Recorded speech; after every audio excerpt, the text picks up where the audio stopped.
Hello guys, welcome back to my channel. তো এই এপিসোডের শুরুতে আমরা চাংচিকে দেখি যে সারাদিন পরিশ্রম করার পর অনেক বেশি ক্লান্ত হয়ে পড়েছিল অ্যান্ড বাসায় ফেরার পর সেভাবে যেহেতু আজ আমার বার্থডে তাই কেক অর্ডার করা যাক। বাট যখন সে কেক দেখে অনলাইন সাইটে কেকের প্রাইস দেখে সে রিয়েলাইজ করে যে চায়না জিনিসের দাম একটু বেশি বেড়ে গেছে আজকাল। নেক্সট সিনে আমরা লু ইয়ানকে দেখি সে তার ম্যানেজারকে বলছিল যে মোবাইল কন্ট্রাক্ট এখনো আমি কেন পাইনি। ম্যানেজার জানায় যে অ্যাকচুয়ালি আমাদের কম্পিটিশন অনেক বেশি টাফ, সমস্ত হোটেলই আমাদেরকে অনেক বেশি টাফ র্যাঙ্ক দিচ্ছে। বাট লুইয়ান বলে যে আমার তাতে কিছুই যায় আসে না, আমি শুধুমাত্র মোবাইল কন্ট্রাক্ট চাই। অন্যদিকে আমরা মোবাইলকে দেখি যে একটি মলে ছিল, অ্যাকচুয়ালি সে এখানে চ্যাংসির জন্য গিফট নিতে এসেছিল। তখনই তার দেখা লুইয়ানের সাথে হয়। সে তাকে বলে এমনিতে তো আমাদের দেখা কয়েক মাসে একবারই হয়, বাট আজই দেখো একদিনেই আমাদের দুবার দেখা হয়ে গেল।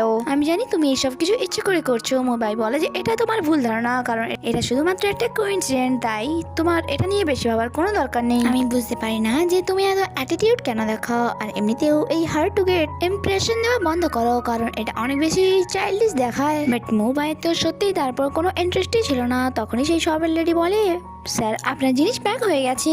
আর যা দেখা মাত্রই লুইয়ান বলে যে এত এক্সপেন্সিভ জিনিস তুমি কার জন্য নিচ্ছ। মোবাইল বলে আমি তোমাকে এর আগেও বলেছি আর এখনো বলছি, আমার ম্যাটারে নিজেকে ইনভলভ করা বন্ধ করো। আর এমনিতেও আমাদের লাইফে কিছু কিছু মানুষ এতটাই ইম্পর্টেন্ট হয় যে তাদের জন্য এক্সপেন্সিভ জিনিস বাই করা ম্যাটার করে না। অন্যদিকে আমরা চাংশিকে বাসায় দেখি সে তার অর্ডার আসে অপেক্ষা করছিল, তাই সে ডেলিভারি গার্লকে কল করে বলে যে তুমি এত লেট কেন করছো। কিছুক্ষণের মধ্যে ডেলিভারি গার্ল চলে আসে। চাংশি তাকে জিজ্ঞাসা করে তুমি এত লেট কেন করলে। ডেলিভারি গার্ল বলে যে অ্যাকচুয়ালি বাইরে অনেক বেশি হাওয়া বইছে। চ্যাংসি তার কেক নিয়ে বাসার ভেতরে যেত, তখনই ওই ডেলিভারি গার্ল বলে যে প্লিজ 5 রেটিং দেবেন। চ্যাংসি বলে তোমার মাথা কি খারাপ আছে, তুমি তোমার টাস্ক ঠিক টাইমে কমপ্লিটও করনি আর তোমার মনে হয় যে আমার তোমাকে 5 স্টার দেওয়া উচিত। এতক্ষণ সেখানে ওই ডেলিভারি গার্লের মেয়ে চলে আসে আর যাকে দেখে সে বলে যে তোমাকে তো বলেছিলাম নিজে ওয়েট করতে, তাহলে তুমি ওপরে কেন এলে।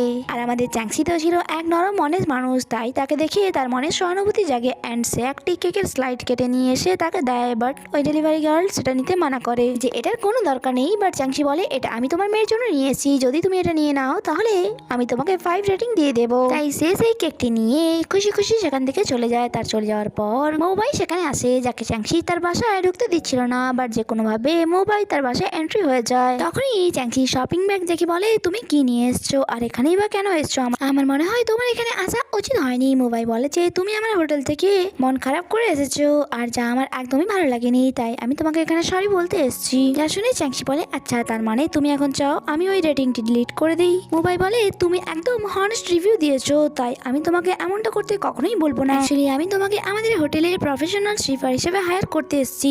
যা শোনা মাত্রই তার রেগে থাকা মাথা একদমই ঠান্ডা হয়ে যায় অ্যান্ড সে তাকে জিজ্ঞাসা করে তুমি এটার জন্য আমাকে কত স্যালারি দেবে। মোবাইল বলে তোমাকে $200 দেওয়া হবে। বাট চ্যাংসি বলে আমি তো এটাই জানি না যে প্রফেশনাল স্লিপারে কি করে। মোবাইল বলে যে তোমাকে আমাদের হোটেলে স্টে করতে হবে অ্যান্ড সেখানে সমস্ত জিনিস অবজার্ভ করতে হবে আর সেই সব কিছু সোশ্যাল মিডিয়াতে পোস্ট করতে হবে। চ্যাংসি তো মোবাইলের প্রতি বিহেভিয়ার একদমই চেঞ্জ হয়ে গিয়েছিল অ্যান্ড সে তাকে বলে জাস্ট একটু ওয়েট করো, আমি তোমার জন্য টি নিয়ে আসছি। বাট মোবাইল বলে আমি টি খাই না। আর সে তাকে এটাও বলে যেখানে যেখানে তোমার গাইডেন্সের দরকার হবে আমি তোমার সাথে অবশ্যই দেবো। নেক্সট সিনে আমাদেরকে রিসেপশনিস্টকে দেখানো হয় যে ফায়ার হয়ে যাওয়ার পর সে তার জিনিসপত্র নিতে এসেছিল। সে তার কলিগসকে বলে যে আমার একটু এখান থেকে যেতে মন চাইছে না। তার কলিগস তাকে বলে যে এমনিতেও এখানে কিছুক্ষণের মধ্যেই চ্যাংসি আসতে চলেছে, আমার মনে হয় তোমার তাকে সরি বলে দেওয়া দরকার। রিসেপশনিস্ট এটার কারণ জানতে চাইলে তার কলিগস বলে যে অ্যাকচুয়ালি হোটেল চ্যাংসিকে প্রফেশনাল শিপার হিসেবে হায়ার করেছে অ্যান্ড বসের অর্ডারে তাকে হাইয়েস্ট ভিআইপি গেস্টদের সার্ভিসও দিতে হবে। নেক্সট সিনে আমরা দেখি চ্যাংসি হোটেলে পৌঁছে গিয়েছিল অ্যান্ড এখানে এসে মোবাইলকে হোটেলের স্টাফদের স্যালারি ব্যাপারে জিজ্ঞাসা করছিল। আসলে সে জানতে চাইছিল যে স্টাফদের তাদের সার্ভিস অনুযায়ী স্যালারি দেওয়া হয় কিনা। এরপর সে তাকে তার রুমে নিয়ে যায় অ্যান্ড কন্ট্রাক্ট দেখানোর পর তাতে সাইন করতে বলে আর তাকে বলে এখানে শুধুমাত্র সপ্তাহে 3 দিন থাকতে হবে তোমাকে। চ্যাংসি বলে সপ্তাহে 7 দিন আমি এখানে থাকতে চাই। যা শুনে তো মোবাইল অনেক বেশি রাগ হচ্ছিল অ্যান্ড সেখানে থাকা সমস্ত জিনিসের নেগেটিভ রিভিউ দিচ্ছিল। তখনই মোবাইল সেখান থেকে চলে যায় আর তার চলে যাওয়ার পর ম্যানেজার কেক অ্যান্ড ওয়াইন নিয়ে সেখানে আসে আর তাকে বলে যে এসব কিছু বসের অর্ডারে হচ্ছে।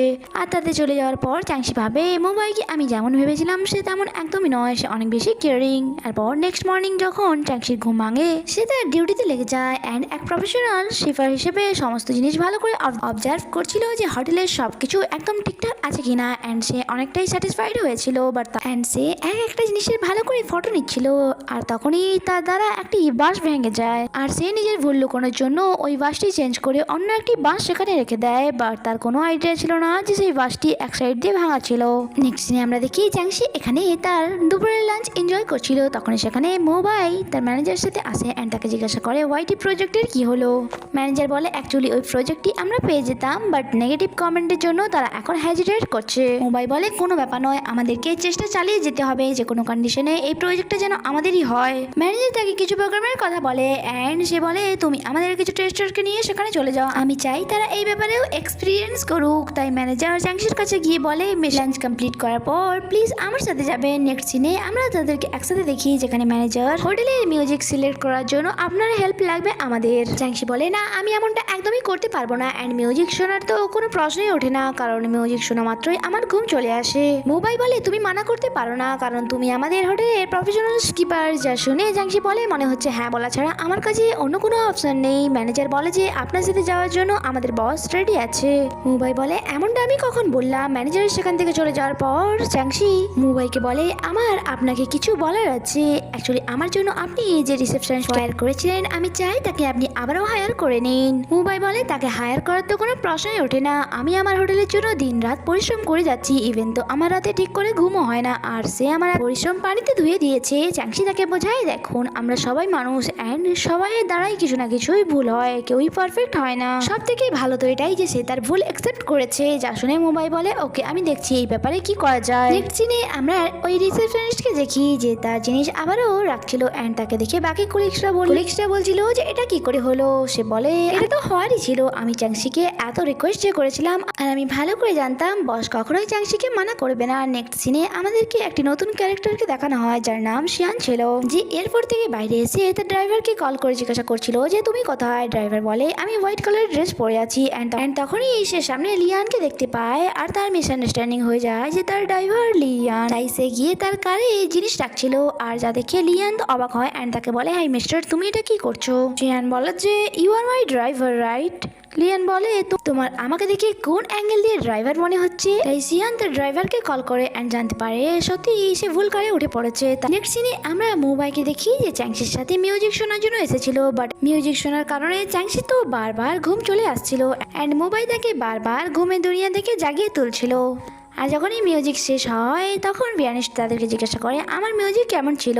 তারা বলে খুবই সুন্দর। পিয়ানিস্ট বলে যে এরপরে যদি আপনাদের কিছু সাজেশন দেওয়ার হয় তাহলে আপনারা দিতে পারেন, বাট তারা তো তার মিউজিক ভালো করে শুনেইনি তাই তারা কিভাবে সাজেশন দিত। তখনই চ্যাংশি বলে যে প্লিজ আপনি কি আমাদের একটি ফটো ক্লিক করে দেবেন। মোবাইল বলে যে তুমি ফটো কেন নিচ্ছ।